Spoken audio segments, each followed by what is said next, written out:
Sir बताएं, आज की प्रेस वार्ता में क्या विषय?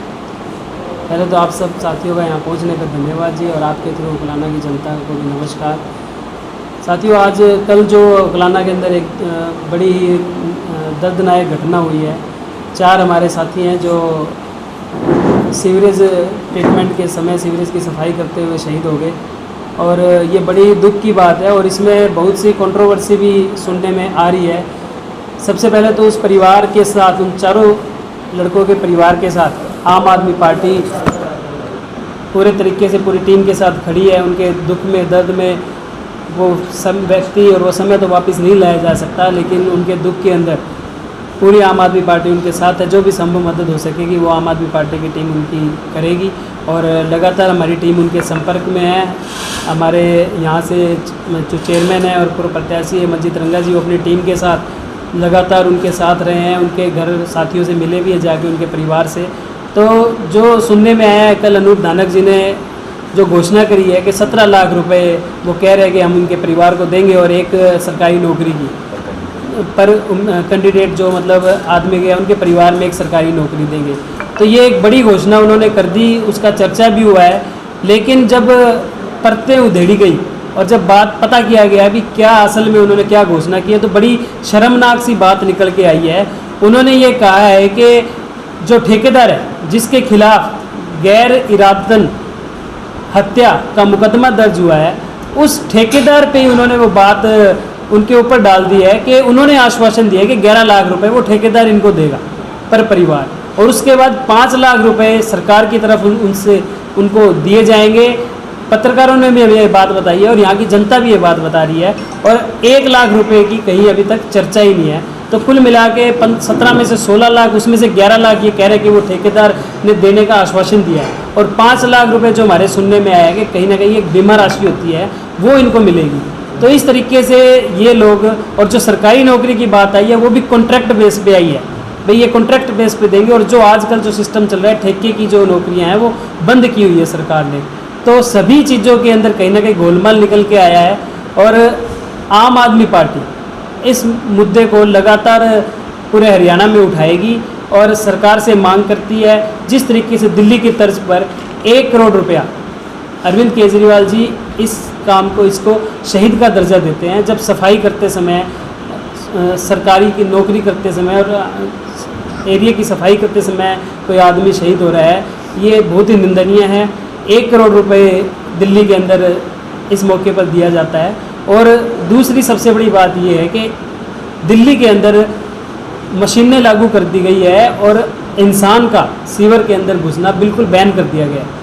समय के साथ दिल्ली सरकार ने ईमानदारी से काम करके ये प्रगति करी है कि वहाँ पे आदमी का सीवन में घुसना बिल्कुल बैन है, और आधुनिक मशीनें सफाई कर्मचारियों को मुहैया करवा दी गई है जिनके थ्रू वो सफाई करते हैं। लेकिन ये हमारे लिए दुर्भाग्य की बात है कि आज हरियाणा में आज भी स्थिति वही है जो 70 साल पहले थी, 60 साल पहले थी। जो आदमी की ज़िंदगी को ज़िंदगी न समझ के इतने बड़े मुश्किल काम के लिए उनकी ज़िंदगी को दाव पे लगाया जाता है। सफाई के लिए सीवर के अंदर आदमियों को घुसाया जाता है, और हर बारी जब भी इस तरीके की दुर्घटना होती है सरकार पल्ला झाड़ लेती है, लोग चिल्ला लेते हैं, लेकिन उसका समाधान नहीं होता।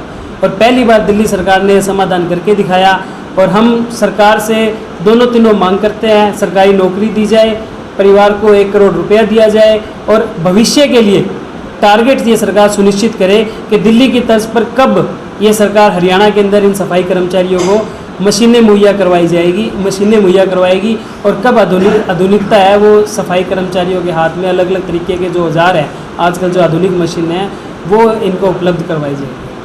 लक्ष्य जी, सबसे पहले तो ये है कि ठीक है हरियाणा में आपकी सरकार नहीं है, लेकिन एक पार्टी फंड होता है। जो 4 लोग मरे हैं वो बहुत ही गरीब परिवार से हैं, क्या पार्टी फंड से कोई वित्तीय सहायता उनको दी जाएगी? देखिए, ये सारी टीम बैठकर फैसला करेगी, और पार्टी फंड में ऐसा अभी कुछ भी नहीं है। आम आदमी पार्टी के जो कार्यकर्ता हैं, हम किसी तरीके का चंदा हरियाणा के अंदर नहीं ले रहे हैं। हम लोग अपनी जेब से ही पैसा खर्च करके, अपनी मेहनत की कमाई से ही आम आदमी पार्टी कार्यकर्ता है वो काम कर रहे हैं धरातल पर। लेकिन उसमें भी हमारे जो वॉलंटियर्स हैं, जो हमारे सहयोगी हैं, उनसे हम बात करके जो भी हमसे हो पाएगा वो इस परिवार के लिए, इन परिवारों के लिए करेंगे। लक्ष्य जी, आपने बताया कि जो सफाई की व्यवस्था है उसके लिए मशीन मशीनें तो हरियाणा में भी, तो उसके कहीं ना कहीं काम करने में दिक्कत है, उस बारे में क्या कहेंगे? क्योंकि सरकारी तंत्र में कमी है। सरकारी तंत्र की मैं बात कर रहा हूँ जी, ये सरकारी तंत्र ही है जिसका काम करते हुए चारों शहीद हो गए हैं, और ये सिस्टम की ही मार है, उसी व्यवस्था परिवर्तन के लिए हम लगे हुए हैं। वो मशीनें आज वही दिल्ली है और वही हरियाणा है। उसके अंदर ये भी बताया गया है कि जो मोटर डालने या निकालने के लिए गए हैं, तो वो मशीनें उसमें क्या कर पाएंगी? सब चीज़ों के लिए आधुनिक मशीनें आती है जी। जब 2 आदमी अंदर डूब के मर गए, उनको निकालने के लिए 2 और आदमियों को अंदर डाला गया, तो इसमें कहीं ना कहीं हमारे ना यहाँ पे उस समय एम्बुलेंस अवेलेबल थी, तो साधन अवेलेबल नहीं थे, तो कहीं ना कहीं हमारा तंत्र इसके अंदर फैल हुआ है कि उनको वो मशीनें हम नहीं मुहैया करवा पाए जो इस काम के लिए चाहिए थी। इसमें ठेकेदार पे मुकदमा दर्ज कर दिया गया, संबंधित अधिकारियों पे कोई कार्रवाई नहीं की गई। संबंधित अधिकारियों पे भी कार्रवाई होनी चाहिए, उसकी भी हम मांग करते हैं, और ठेकेदार पे जो मुकदमा दर्ज हो उसकी भी पैरवी अच्छे तरीके से हो, उसकी भी हम मांग करते हैं। सर, एक व्यक्ति को बताया जा रहा है कि होश आ गया था, और अगर उस समय डॉक्टर वहाँ पर मौजूद होते तो उस व्यक्ति को बचाया जा सकता था, लेकिन हॉस्पिटल तक उसको लेके जाया गया। अगर डॉक्टर वहाँ पर होते तो किस प्रकार से उसको पूरे को हैंडल किया जा सकता था? यहाँ किसकी कमी मानते हैं?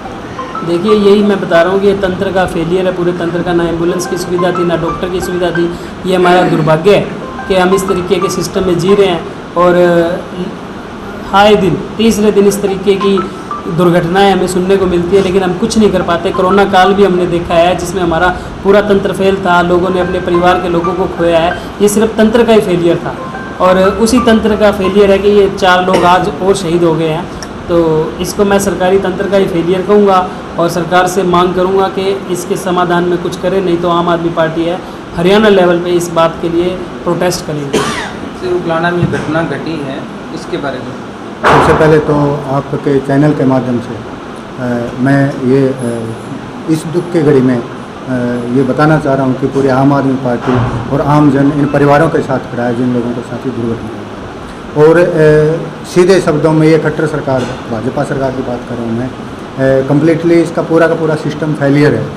और इस फेलियर के जिम्मेवार जितने भी वहाँ पे कॉन्ट्रैक्ट बेस पे जो भी कॉन्ट्रैक्टर रहे हैं, या जितना भी इसमें आधिकारिक रूप से जिनकी इन्वॉल्वमेंट रहती है, वो सब कहीं ना कहीं इस चीज़ के भागीदारी हैं इस अपराध के लिए।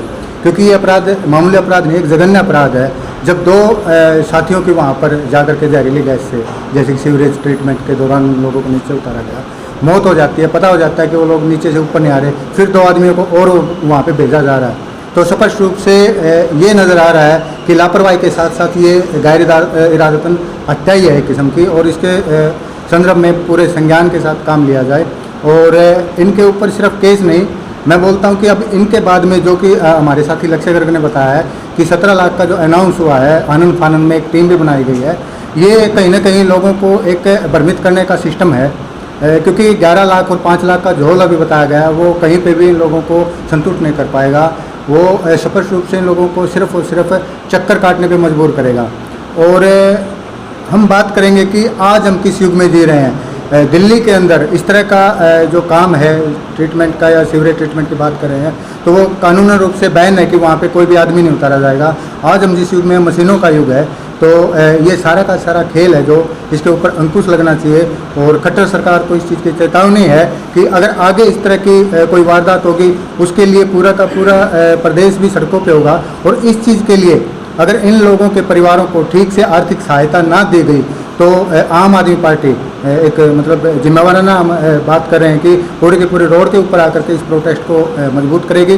और कहीं ना कहीं अगर इस परिवार को, इन परिवारों को, 4 परिवारों की बात कर रहे हैं, और बीते 3 दिन पहले भी इस तरह का हादसा यहाँ प्रदेश में हुआ है, अगर इनको पूरा न्याय नहीं मिल पाया तो हम इन परिवारों के साथ एक आम जन की तरह, एक आम साथी की तरह खड़े होकर के इनको न्याय दिलाने का काम करेंगे। क्या आम आदमी पार्टी के जो कार्यकर्ता हैं, जो 4 परिवारों में जो 4 लोग गए हैं, क्या उनके घर शोक व्यक्त करने कोई पहुंचा है आपने? बिल्कुल, हमारे साथी मंजीत रंगा जी जो यहाँ पे उकलाना से ही हैं, और ये लोग अपनी टीम के साथ वहाँ पे गए हैं। दाह संस्कार टाइम पे भी साथ में थे, हमारे और साथी भी वहाँ पे साथ में थे। और ये सिर्फ गए नहीं हैं, इनकी भावना है वहाँ पे, क्योंकि आम आदमी पार्टी नहीं, मैं परिवार बोलूँगा, ये सारे के सारे उन्हीं के बीच के लोग हैं, उन्हीं के बीच के साथी हैं, और उस दर्द को, उस पीड़ा को समझते हैं। और हम सारे के सारे इसी आवाज़ को उठा रहे हैं, इस तंत्र को बदलिए साहब। ये अब वक्त नहीं है कि आप आरोप प्रत्यारोप में आप टाइम निकालिए और लोगों को जानने जा रही हैं। तो 1 करोड़ रुपए की एक राशि है जो कम से कम यहाँ पे सांत्वना राशि होनी चाहिए, और सरकारी नौकरी है जो वो कॉन्ट्रैक्ट बेस की नहीं पक्की नौकरी की बात करेंगे। इससे सिर्फ उनके घाव को एक मरहम लगेगा, क्योंकि वो लड़के वापस नहीं आने वाले, वो इंसान वापस नहीं आने वाले, और आगे ऐसा हादसा ना हो इस चीज़ को लेकर के पूरा इंश्योर किया जाए कि आगे कोई भी काम होगा तो उसके अंदर मशीनों का इस्तेमाल होगा, न कि किसी आदमी की जान के साथ खिलवाड़ हो। जी मंजित जी, आप भी कुछ ब्रीफ करेंगे। सबसे पहले तो मैं जो आज मेरे गांव से बेसिकली है वो किसी के बेटे थे, किसी के भाई थे, तो मतलब बड़ा दर्द हो रहा है उनका। जब मैंने वो देखा आज जिस तरह से वहाँ पे दाग लग रहा था, उनको संस्कार हो रहा था, तो उनके बिलक बिलक के जो माता पिता जो रो रहे थे, तो सबसे बड़ी बात सोचने वाली बात ये है कि सरकार उस परिवार का आज भी मजाक बना रही है। क्योंकि जहाँ का राज्य मंत्री, कमाल की बात तो ये है कि मैंने इस पूरे घटनाक्रम में एक चीज़ नोट की है कि राज्य मंत्री ये कहता है कि यहाँ के अधिकारियों ने हमें आश्वासन दिया है, तो वहाँ से वो 11 लाख हमें देंगे। तो कमाल की बात है, एक राज्य मंत्री इतना लाचार है जिसका, तो वो सरकार क्या करेगी कॉन्ट्रैक्टर ने। तो हम बार बार मैं उस बात को नहीं दोहराऊंगा, हमारे सीनियर लीडर ने यहाँ पे ये बात की है कि अगर मैं आज वहाँ से प्रत्यक्षदर्शी के तौर पे उनसे मिल के आया हूँ, अगर इनका कोई समाधान नहीं होता है तो बिल्कुल हम पूरा आंदोलन करेंगे, चाहे इसमें अनशन करना पड़े, चाहे हमें सड़कों पे उनके खिलाफ नारेबाजी करनी पड़े। तो आपको लगता है कि जो अनूप धानक ने घोषणा की है वो सही नहीं है? नहीं, देखो रात को वो उन्होंने झूठ बोलने की ज़रूरत क्या थी।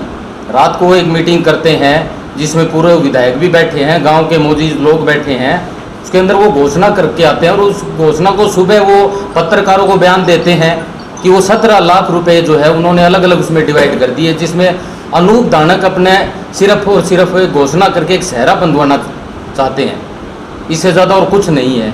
क्योंकि उन्होंने उसको 11 लाख में अधिकारियों के ऊपर डाल दिया, 5 लाख जो उनका एक कोई वेलफेयर का वो बोर्ड होता है वो उसके अधीन, जिसमें उसमें बता रहे हैं कि वो बीमे की राशि होती है, और उसे 1 लाख का तो पता ही नहीं है।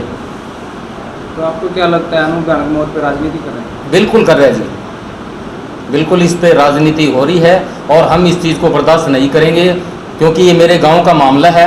मैंने बिल्कुल उनको आश्वासन दिया है कि वो परिवार उनमें से संतुष्ट भी नहीं है, क्योंकि वो मानते हैं कि हमें अगर 17 लाख रुपए और सरकारी नौकरी ही मिल जाए तो हमारे लिए बहुत बड़ी बात है। हम तो अभी लक्ष्य जी ने जैसे पार्टी की तरफ से घोषणा मांग की है कि 1 करोड़ रुपए की, लेकिन वो उसी में संतुष्ट है कि हमें 17 लाख रुपए मिल जाए और सरकारी नौकरी। तो उसी चीज़ का भी इन लोगों ने खेल बनाया हुआ है कि बड़ी